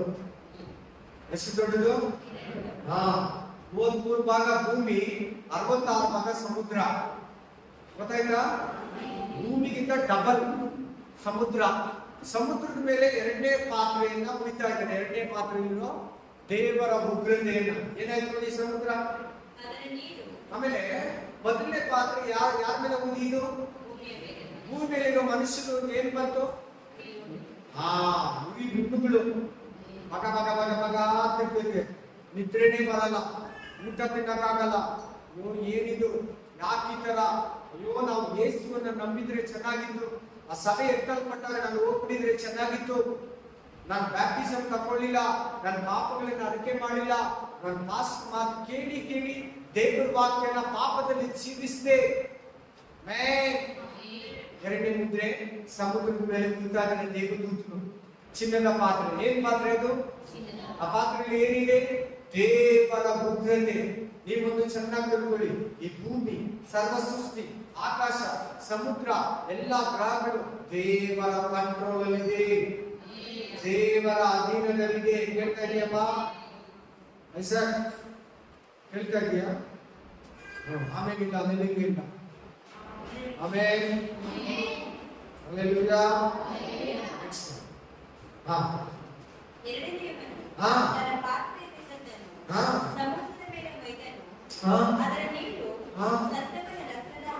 ಏನಾಗೋಯ್ತು? ನೀರೆಲ್ಲ ನೀರು ಕುಡಿಯೋ ಜಾಗದಲ್ಲಿ ರಕ್ತ ಕುಡಿಬೇಕು. ಏನಾಗುತ್ತೆ? ಉಪ್ಪು ಏನ್ರಲ್ಲಿ ತಯಾರು ಮಾಡೋದು? ಸಮುದ್ರದ ನೀರು. ಮೀನುಗಳು, ಮೀನು ವ್ಯಾಪಾರಿಗಳು, ಸಮುದ್ರದ ಮೇಲೆ ವ್ಯಾಪಾರ ಮಾಡೋರ ಕತಿ. ಸಮುದ್ರದಿಂದ ಎಷ್ಟೋ ಲಾಭ ಇದೆ ಮನುಷ್ಯನಿಗೆ. ಸಮುದ್ರದ ಮೇಲೆ ಚಲಿಸೋರೆಲ್ಲ ಹಡಗುಗಳಿದೆ. ಸಮುದ್ರದ ಮೇಲೆ ಏನೇನಿದೆ? ಏನಾಗುತ್ತೆ? ನೀರು ರಕ್ತ ಆಗುತ್ತೆ, ಸರಿ. ಆದ್ರೆ ಮೀನುಗಳೆಲ್ಲ ಏನಾಗ್ತದೆ ಅಂದ್ರೆ, ಪ್ರಾಣಿಗಳು ಎಲ್ಲ ಸತ್ತೋಗ್ತದೆ. ಸತ್ತೋದಾಗ ಸಮುದ್ರ ಹೆಂಗಿರ್ತದೆ? ನಾಕ, ಗಬ್ಬು, ವಾಸನೆ. ಅದರಿಂದ ಏನ್ ಬರ್ತದೆ? ರೋಗಗಳು. ನೀವು ಸುಮ್ಮನೆ ಪಾಠ ತರ ಓದ್ಬಿಟ್ರೆ ಹೆಂಗಿರ್ತದೆ? ಅದನ್ನ ನಾವು ಬಿಚ್ಚಬೇಕು. ಏನ್ ಮಾಡ್ಬೇಕು? ಬಿಚ್ಚಬೇಕು. ಹಲ್ಲೆಲೂಯಾ. ಬಿಚ್ಚಿದ್ರೆ ದೊಡ್ಡದಾಗಿರ್ತದೆ ಪ್ರಾಬ್ಲಮ್ಸ್. ಸಮುದ್ರದ ಮೇಲೆ ಹಾಕಿದ್ರೆ ಸಮುದ್ರದಲ್ಲಿ ನಾವಿಲ್ಲ ಅನ್ಕೋಬೇಡಿ. ಮೀನುಗಳು ಆಹಾರ ತಿಂದು ವ್ಯಾಪಾರ ಮಾಡೋರು ಎಷ್ಟೋ ಜನ ಇದ್ದಾರೆ. ಸಮುದ್ರದ ಕಡೆ ಬೀಚ್ ಇದೆ, ಹೋಟೆಲ್ಗಳಿದೆ, ವ್ಯಾಪಾರಿಗಳಿದ್ದಾರೆ. ಅವ್ರದ್ದೆಲ್ಲ ಗತಿ ಏನಾಗ್ತೈತೆ? ಆ ವ್ಯಾಪಾರ, ಇನ್ಕಮ್ ಎಲ್ಲ ಹೋಯ್ತು. ನೆಕ್ಸ್ಟ್ ಕಂಟಿನ್ಯೂ ಮಾಡೋಣ. Pass pass. ಹಾ ಹಾ ಹಾ ಹಾ ಹಾ ಚೆನ್ನಾಗಿ ಹೇಳ್ಬೇಕು. ನೀವು ಹೇಳ್ಬೇಕು ಮೂರನೇ ಪಾತ್ರೆ ಎಲ್ಲಿ ಉಳಿತೈತೆ ಅಂತ. ಕೇಳಿಸ್ಕೊಳ್ಳಿ, ಎಲ್ಲಿ ಉಳಿತೈತೆ ಮೂರನೇ ಪಾತ್ರೆ? ನದಿಗಳ ಮೇಲೆ. ಕಾವೇರಿ ನದಿ, ಗಂಗಾ ನದಿ, ಯಮುನಾ ನದಿ, ಕೃಷ್ಣಾ ನದಿ, ತುಂಗಭದ್ರೆ. ನಮ್ಮ ಬೆಂಗಳೂರಿಗೆ ಯಾವ ನದಿ ನೀರು ಬರೋದೇಳಿ? ಎಲ್ಲರೂ ಬೇಗ ಹೇಳ್ಬೇಕು ಜೋರಾಗಿ. ಕಾವೇರಿ ನೀರಲ್ವಾ? ಆ ಕಾವೇರಿ ನೀರು ಏನಾಗುತ್ತೆ ನೋಡಿ ಎಲ್ಲ. ಹಾ ಹಾ ನೀರಿನ ಬುಗ್ಗೆಗಳಂದ್ರೆ ಕೆರೆ, ಬಾವಿ, ಬುಗ್ಗೆಗಳು ಎಲ್ಲ ನದಿಗಳೆಲ್ಲ ಆಯ್ತು. ಆಮೇಲೆ ಎಲ್ಲೆಲ್ಲಿ ನೀರು ನಿಂತಿದ್ರು ಆ ನೀರಿನ ಮೇಲೆಲ್ಲ ದೇವರ ಉಗ್ರತೆ ಮೂರನೇ ಪಾತ್ರೆಯನ್ನು ಮುಗಿದ್ ಬಿಡ್ತಾರೆ. ಏನಾಯ್ತು ನೋಡಿ ಆ ನೀರೆಲ್ಲ. ಹಾ ಹಾ ಹಾ ಹಾ ನೀರೇನಾಯ್ತು? ರಕ್ತ ಆದ್ಮೇಲೆ ಕುದಿಯೋದಂಗೆ ನಾವು. ಈಗ ಬೆಂಗಳೂರಿಗೆ ಯಾವ ನೀರು ಬರೋದಂತ ಹೇಳಿದ್ರೆ, ಮಂಡ್ಯ, ಮೈಸೂರು, ಬೆಂಗಳೂರಿಗೆ ರೈತರಿಗೆ ರಕ್ತ ಕಟ್ಟಕ್ಕಾಗುತ್ತೆ. ಗಿಡಕ್ಕೆ ನೀರ್ ಬೇಕು. ಗಿಡಗಳಿಗೆ, ಮರಗಳಿಗೆ, ಸಸಿಗಳಿಗೆ, ಭತ್ತಕ್ಕೆ, ರಾಗಿಗೆ, ಕ್ಯಾರೆಟ್ಗೆ, ಬೀನ್ಸ್ಗೆ ನೀರಾಗ್ಬಿಟ್ಟು ಏನ್ ಮಾಡ್ತೀಯ? ಆ 3 ಡಿಸ್ಟಿಕ್ ಕಾವೇರಿ ನೀರ್ ಮೇಲೆ ಡಿಪೆಂಡ್ ಆಗಿದೆ. ಸುಮ್ಮನೆ ಕಾವೇರಿ ಒಂದು, ಯಮುನಾ ಇದೆ, ಗಂಗಾ ಇದೆ, ಹಲ್ಲೆಲೂಯಾ, ಕೃಷ್ಣ ಇದೆ, ಗೋದಾವರಿ ಇದೆ. ಕೇಳಿದ್ರಲ್ಲ? ಆಲಮಟ್ಟಿ ಜಲಾಶಯ ಕೇಳಿದ್ರಲ್ಲ? ನದಿಗಳು ಅವೆಲ್ಲ ನೀರು ರಿಯಲ್ ಆಗೋದೆಲ್ಲ ಕನಸಲ್ಲ, ಕಥೆ ಅಲ್ಲ. ಏನು ಗತಿ ಮನುಷ್ಯ ಕೇಳಿ ಕೇಳಿದ್ರೆ ಇದು ಪಾಠ ತರ ಇದೆ. ಇದು ಒಂದು ದಿನ ಭೂಮಿ ಮೇಲೆ ನಡೀತದೆ, ಇದು ನಡೆದಿಲ್ಲ. ನಿನಗೂ ಕೂಡ ಅದೇ ನೀರೇ, ಆ ನೀರೇ ನಿನಗೂ ಇದ್ರೆ ಇಲ್ಲಿ ಉಳ್ಕೊಂಡ್ರೆ ನಿಮ್ಗೂ ಅದೇನಿದೆ, ನಿಮ್ಮೂರ್ ಕೆರೆ, ನಿಮ್ಮೂರ್ ನದಿ ಎಲ್ಲ ಬಾವಿ ಗೀವಿ ಎಲ್ಲ ರಕ್ತನೆ. ಐಗುಪ್ತಿದವ್ರಿಗೆ ಹಂಗಾಯ್ತು. ಯಾರಿಗಾಯ್ತು? ಹಾ, ಎಲ್ಲಿ ನೋಡು ರಕ್ತ.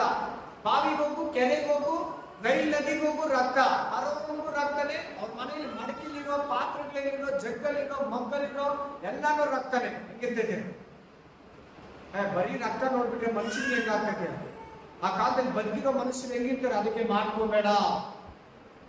ಈಗ ನಿನಗೆ ನೀರಾಗೆ ಸಿಗ್ಬೇಕು, ನಿನ್ ನೀರಾಗೆ ಇರ್ಬೇಕು, ರಕ್ತ ರಕ್ತವಾಗಿರ್ಬೇಕಂದ್ರೆ ಈಗಲೇ ಯೇಸುವನ್ನ ನಂಬ್ಕೋ, ಯೇಸುವನ್ನ ಒಪ್ಕೋ. ಮೇನ್ 4ನೇ ಪಾತ್ರೆ ಓದೋಣ. 8ನೇ ವಚನ ಓದೋಣ. 4ನೇ ಪಾತ್ರೆ.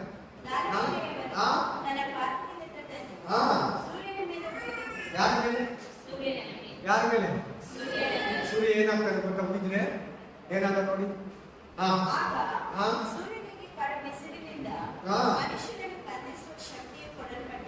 ಅಪ್ಪ, ಇವತ್ತಿನ ಬಿಸಿಲಿಗೆ ಏನಾಗ್ತಾ ಇದೆ? ನಾವೆಲ್ಲ ಎಲ್ಲಿ ನೆರಳು ಸಿಗ್ತೈತೋ, ಎಲ್ಲಿ ಕೂಲಿಂಗ್ ಪ್ಲೇಸ್ ಸಿಗ್ತೈತೋ, ಎಲ್ಲಿ ಇಜ್ಜಿ ಸಿಗ್ತೈತೆ ಅಂತ ನಾವು ಇದಿರಲ್ಲ, ಸೆಕೆಗೆ ಸಹಿಸ್ಕೊಳ್ಳೋಕೆ ಆಗ್ತಲ್ಲ. ಈ ಟೈಮಲ್ಲಿ ನಾವು ಈಟ್ ಅಂತ ಗೊತ್ತಾ? ಮನೆ ಒಳಗಡೆ ಅಂತ ನೀನು ಇರಾಕೆ ಆಗ, ಆಚೆ ಕಡೆ ಹೋಗಕ್ಕೆ ಭಯ. ಮರಗಳು ಕೂಡ ಸುಟ್ಟು ಹೋಗ್ಬಿಡ್ತೈತೆ. ಈಚೆ ಕಡೆ ಆಮ್ಲೆಟ್ ಹೊಡೆದಾಕ್ರೆ 5 ನಿಮಿಷಕ್ಕೆ ಆಮ್ಲೆಟ್ ಹಾಕ್ಬಿಡ್ತೈತೆ ಮೊಟ್ಟೆ. 5 ನಿಮಿಷಕ್ಕೆ ನಿಮ್ ಕಾರ್ ಮೇಲೆ ಹಾಕಿದ್ರೆ 5 ನಿಮಿಷಕ್ಕೆ ಆಮ್ಲೆಟ್ ಹಾಕ್ಬಿಡ್ತೈತೆ. ಅಂತ ಉರು ಬಿಸಿ ಬರ್ತೈತೆ 4ನೇ ಪಾತ್ರೆ. ಸೂರ್ಯ ಕೆಂಪಾಗ್ಬಿಡ್ತಾನಂತೆ. ಸಿಗ್ಬೇಕಾ ನಿಮ್ಗೆ ಆ ಚಾನ್ಸು? ಕೆಟ್ಟು ಚಾನ್ಸ್ ಅದು. ಹೋಗ್ಬಾರ್ದಂದ್ರೆ ತಪ್ಪಿಸ್ಕೋ. ಆಮೇಲೆ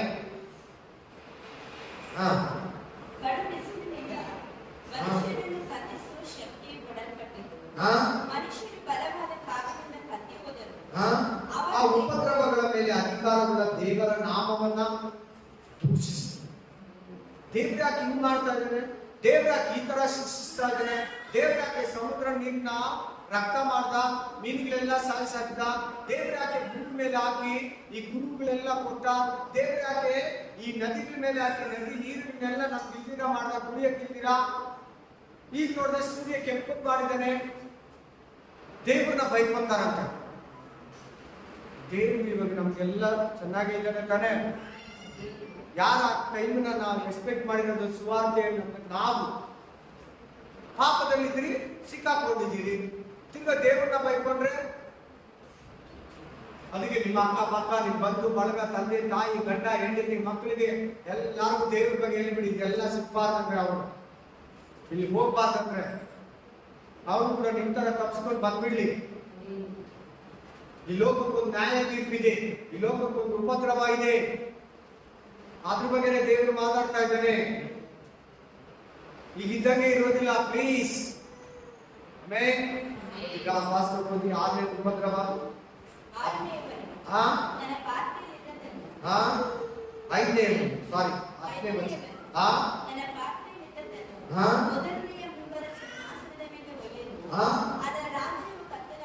ಅದರ ರಾಜ್ಯ ಏನಾಯ್ತು? ಯಾರ ಮೇಲೆ ಹೋಗಿದ್ದ? ಸಿಂಹಾಸನದ ಮೇಲೆ. ಯಾವ ಸಿಂಹಾಸನ? ಮೃಗ ಅಂದ್ರೆ ಕ್ರಿಸ್ತು ವಿರೋಧಿ. ಕ್ರಿಸ್ತು ವಿರೋಧಿ ಅಂದ್ರೆ ಸೈತಾನ ಮಗ. ಯೇಸು ಕ್ರಿಸ್ತು ದೇವ್ರ ಮಗ, ಇವನು ಸೈತಾನ ಮಗ. ಆ ಸಿಂಹಾಸನ ಮೇಲೆ ಏನಾಯ್ತು? ಅದು ಅಲ್ಲಿಗೆ ಅದ್ರ ಪವರ್ ಮುಗಿದು. ಆವಾಗ 7 ವರ್ಷ ಉಪದ್ರವ ಮುಗಿಯೋ ಹತ್ರ ಬಂದ್ಬಿಟ್ಟು ಅಂತ ಮುದ್ರೆ ಹಾಕ್ಸ್ಬಿಟ್ಟ. ಎಲ್ಲಾರು ದೇವರಿಂದ ತಪ್ಪಿಸ್ಬಿಟ್ಟ, ಪರಲೋಕದಿಂದ ತಪ್ಪಿಸ್ಬಿಟ್ಟ. ಯಾರು ಕೆಲವರು ಮಾತ್ರ ಉಪದ್ರವ ಸಹಿಸ್ಕೊಂಡು ಅವನ ಹತ್ರ ಕಡಿಸ್ಕೊಂಡು ಅವನ ಹತ್ರ ಬಯಸ್ಕೊಂಡು ಅವನು ಕೊಟ್ಟಿದ್ದನ್ನ ತಿಂದಿರ, ದೇವ್ರ ಹತ್ರ ಆ ಮುದ್ರೆಯನ್ನು ಹಾಕಿಸ್ಕೊಂಡಿರ, ದೇವ್ರ ಹತ್ರ ಹೋಗ್ಬೇಕು. ರಕ್ತ ಸಾಕ್ಷಿಗಳಾಗಿ ಸಾಯ್ಬೇಕು. ಏನ್ ಮಾತಾಡ್ಬೇಕು? ಇವಾಗ ಆರಾಮಾಗಿ ಸಾಯ್ತೀಯಾ, ಅವಾಗ ರಕ್ತ ಸಾಕ್ಷಿಯಾಗಿ ನೀನ್ ಸಾಯ್ಬೇಕಾಗುತ್ತೆ. ಆಮೇಲೆ 6ನೇ ಮುದ್ರೆ 12ನೇ ವಚನ.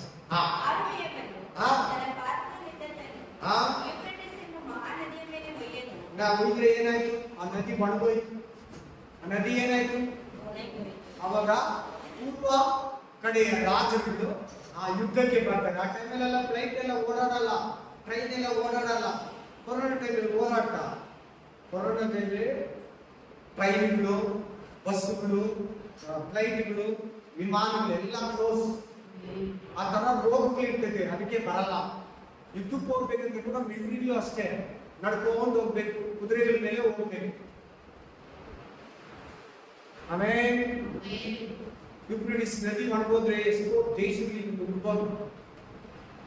ಏನಾಯ್ತು ನೋಡಿ, 13ನೇ ವರ್ಷದಲ್ಲಿ 6ನೇ ಪಾತ್ರೆ ಸುತ್ತಾಗ ಘಟ ಸರ್ಪನ್, ಆಮೇಲೆ ಸುಳ್ಳು ಪ್ರವಾದಿ, ಮೃಗ, ಇವು ಮೂರು ಏನಂದ್ರೆ ಸೈತಾನ ತ್ರಿತತ್ವ, ಸೈತಾನನ ತ್ರಿತತ್ವ, ಟ್ರಿನಿಟಿ ಇಂಗ್ಲಿಷನ್. ನಮ್ಮ ದೇವರಿಗೆ 3 ತ್ರಿಯೇಕತ್ವ ಇದೆ, ತಂದೆ, ಮಗ, ಪವಿತ್ರ ಆತ್ಮ. ಹಂಗೆ ಸೈತಾನ ಕೂಡ ಘಟಸರ್ಪ, ಸುಳ್ಳು, ಮೃಗ, ಪ್ರವಾದಿ. ಮೃಗ ಇದು ಸೈತಾನನ ತ್ರಿಯೇಕತ್ವ. ಹಲ್ಲೆಲೂಯಾ. ಆ 3 ವಾಕ್ಯಗಳಿಂದ ಏನ್ ಬಂತು ನೋಡಿ, ಅಶುದ್ಧ ದೆವ್ವಗಳು. ಏನ್ ಬಂತು?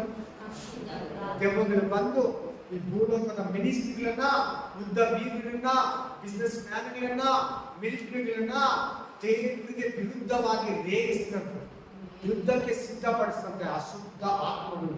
ಅವು ಎಂತ ಆತ್ಮಗಳು ಗೊತ್ತಾ? ಆ ದೆವ್ವಗಳು ಮಹತ್ಕಾರ್ಯಗಳನ್ನ ಮಾಡೋ ದೆವ್ವಗಳು. ಹೇಳಿ ಆ ದೇವರು ಮಾತ್ರ ಅದ್ಭುತ ಮಾಡಲ್ಲ, ಅತಿಶಯ ಮಾಡಲ್ಲ. ದೆವ್ವಗಳು ಕೂಡ ಅದ್ಭುತಗಳು ಮಾಡಬೇಕು. ಸುಮಾರು ಪಾಸ್ಗಳಿಗೆ ಹೋಗೋರು ಅಲ್ಲಿ ನಡೆಯೋ ಅದ್ಭುತಗಳೆಲ್ಲ ಚರ್ಚೆಗೆ ದೇವ್ರು ಹೇಳಿ ಬರ್ತಾರೆ. ಸೈತಾನ ಕೂಡ ಅದ್ಭುತಗಳು ಮಾಡ್ತಾರೆ, ಮರಿಬೇಡಿ. ಹುಷಾರ್, ಜಾಗ್ರತೆ. ಅಲ್ಲಿ ಅದ್ಭುತನೇ ಫೋಕಸ್ ಮಾಡ್ತಾ ಇರ್ತಾರೆ. ವಾಕ್ಯಕ್ಕೆ, ರಕ್ಷಣೆಗೆ, ಪಾಪದ ಬಗ್ಗೆ ಖಂಡಿಸಿ ಹೇಳೋದು, ಪರಿಶುದ್ಧ ಆತ್ಮದ ಬಗ್ಗೆ ಹೇಳೋದು ಹೇಳಲ್ಲ. ಬರೀ ಮಿರಾಕಲ್ಸ್ ಚರ್ಚೆ, ಮಿರಾಕಲ್ಗೆ ಇಂಪಾರ್ಟೆಂಟ್.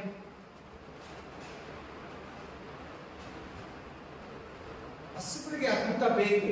ಸೆಕೆಂಡ್ ನೀವು ಅಳಗುನಾಗ್ಬಿಟ್ಟ ನೀನೇ ಅದ್ಭುತ ಮಾಡೋದು. ನೀನ್ ಪ್ರೇಯರ್ ಮಾಡಿದ್ರೆ ಹೀಲಿಂಗ್ ಆಗ್ಬೇಕು. ಹಲ್ಲೆಲೂಯಾ. ಇವಾಗಲೂ 20 ವರ್ಷ ಆಯ್ತು, 30 ವರ್ಷ ಆಯ್ತು, ಅದ್ಭುತ ಅದ್ಭುತ ಅಂತ ಓದ್ತಾರೆ.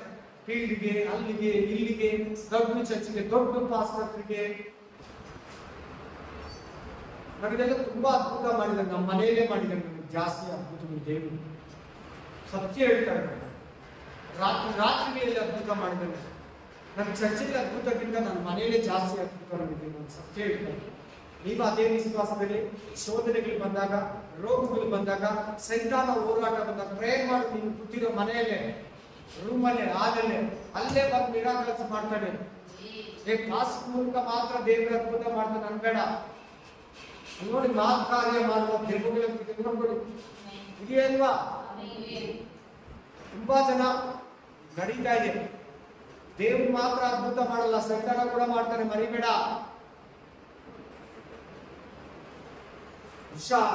ಮಾಡ್ತಾರ ಅದ್ಭುತಗಳು ದೇವರ, ಸೈತಾನನ, ದೆವ್ವಗಳ, ದೇವರ ಆತ್ಮನ. ಜಾಗ್ರತೆ. ಅದ್ಭುತ ಅದ್ಭುತ ಓದ್ತಾರೆ ಅಲ್ಲಿಗೆ ಇಲ್ಲಿಗೆ. ನನ್ನ ಹೆಸರು ಹೇಳಲ್ಲ, ಪಾಸ್ಟ್ ಹೆಸರು ಹೇಳಲ್ಲ.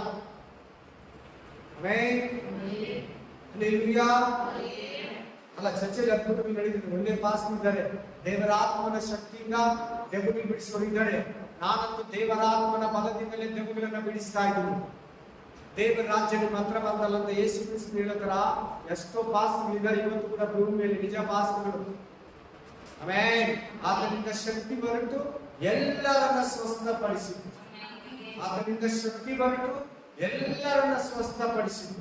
ದೇವರ ಆತ್ಮನ ಬಲ. ಸೈತಾನ ಕೂಡ ಅದ್ಭುತ ಮಾಡ್ತಾರೆ. ಬನ್ನಿ 7ನೇ ಪಾತ್ರೆ 17ನೇ ವಚನ.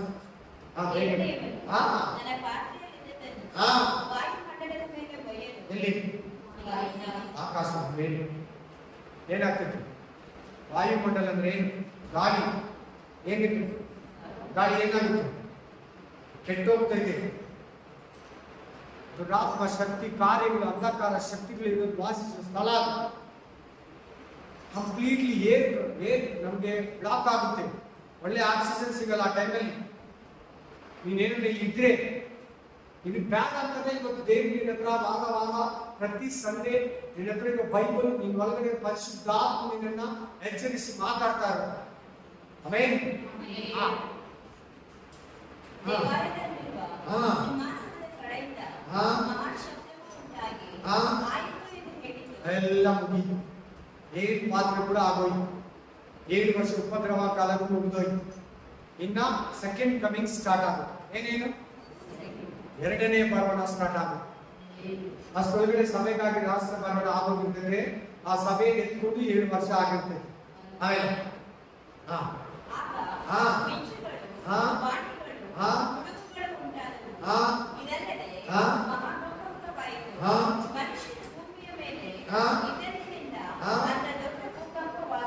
ಮಹಾಪಟ್ಟಣವು 3 ಭಾಗವಾಯಿತು. ಜನಾಂಗಗಳ ಪಟ್ಟಣವು ಬಿದ್ದವು. ಇದರಲ್ಲಿ ದೇವರ ಬಾಬೆಲನ್ನು ಜ್ಞಾಪಿಸಿಕೊಂಡು ದೇವರು ಬಾಬೆಲನ್ನು ಜ್ಞಾಪಿಸಿಕೊಂಡು ತನ್ನ ಉಗ್ರ ಕೋಪವೆಂಬ ದ್ರಾಕ್ಷರಸದ ಪಾತ್ರೆಯನ್ನು ಅವರಿಗೆ ಕುಡಿಯಲು ಕೊಟ್ಟನು. ಈ 7 ಪಾತ್ರೆಗಳ ಬಗ್ಗೆ ಕೇಳಿದ್ರಲ್ಲ, 7 ಉಪದ್ರವಗಳ ಬಗ್ಗೆ ಕೇಳಿದ್ರಲ್ಲ, ದೇವರು ಅಷ್ಟೊಳಗಡೆ ಭೂಮಿಯಲ್ಲೆಲ್ಲ ಸುಮಾರು ಜನ ಸತ್ತೋಗಿದ್ದಾರೆ. ರಕ್ತ ಸೂರ್ಯ ಕೆಂಪುಗಾಗ್ಬಿಟ್ಟ. ಭೂಮಿ ಮೇಲೆ ಪಾತ್ರೆ, ದೇವರ ಕೋಪ, ಸಮುದ್ರದ ಮೇಲೆ, ನದಿಗಳ ಮೇಲೆ ಸುಮಾರು ಟೈಮಲ್ಲಿ ಸತ್ತೋಗ್ತಾರೆ. ಊರಲ್ಲಿ ಈ ರೋಡಲ್ಲಿ ಸುಮ್ಮನೆ ಉತ್ತರ ಕೇಳ್ತಾರೆ.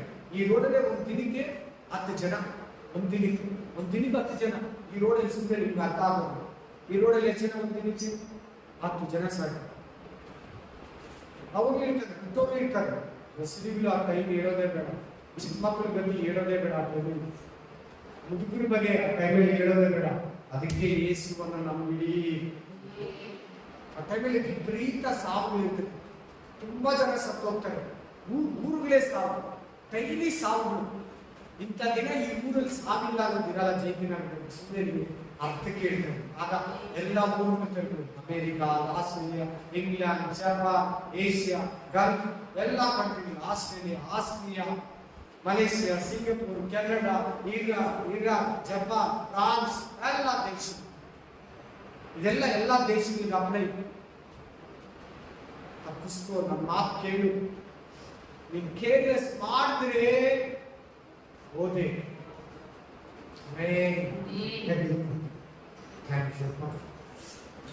ಈ ಪಾತ್ರೆಯನ್ನು ಕುರಿತು, ನಿನ್ನ ಉಗ್ರತೆಯನ್ನು ಕುರಿತು, ನಿನ್ನ ಕೋಪವನ್ನು ಕುರಿತು ನಮ್ಮ ಹತ್ರ ಮಾತಾಡಬೇಕಾದ ದೇವರೇ, ನನ್ನ ಒಡ ಹುಟ್ಟಿಗಳು ಇನ್ನು ದೇವರು ನಂಬಲಿಲ್ಲ, ನನ್ನ ಅಕ್ಕ ತಂಗಿ ಇನ್ನು ದೇವರು ನಂಬಲಿಲ್ಲ, ನಾನು ಕೂಡ ಇನ್ನು ಬಲವಾಗಿ ನಿನ್ನಲಿಲ್ಲ.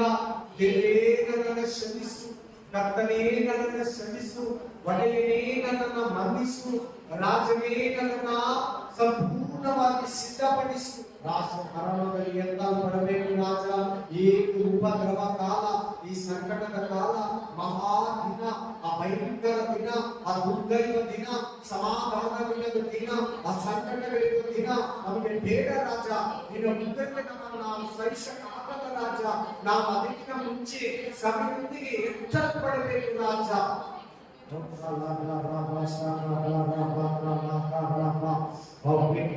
ಪಾಪ ಮಾಡದಲ್ಲಿ ನಿನ್ನ ಪಾಪಕ್ಕೆ ಭಯಪಟ್ಟು ಪಾಪವನ್ನು ದೂಷಿಸುವಂತೆ, ಪಾಪವನ್ನು ನಾವು ದೂರ ಮಾಡುವಂತೆ ಕೃಪೆ ಮಾಡು ಸ್ವಾಮಿ. ಆಶೀರ್ವದಿಸು, ಬಲಪಡಿಸು, ಯೇಸುವಿನ ನಾಮದಲ್ಲಿ ನಡೆಸು. Amen, amen, amen. ನನ್ನನ್ನು ಪೋಲನ್ನು ನನ್ನ ಸಂಕೇತಗಳನ್ನು ಪವಿತ್ರ ನಾಮದಲ್ಲಿ ಇರಿಸು. ನನ್ನನ್ನು ಪೋಲನ್ನು ಆತ್ಮ ಮಾರ್ಗ ರೂಪಕಾರಗಳಲ್ಲಿ ಒಬ್ಬರು ಪಡೆಯದಿರು. Amen, amen.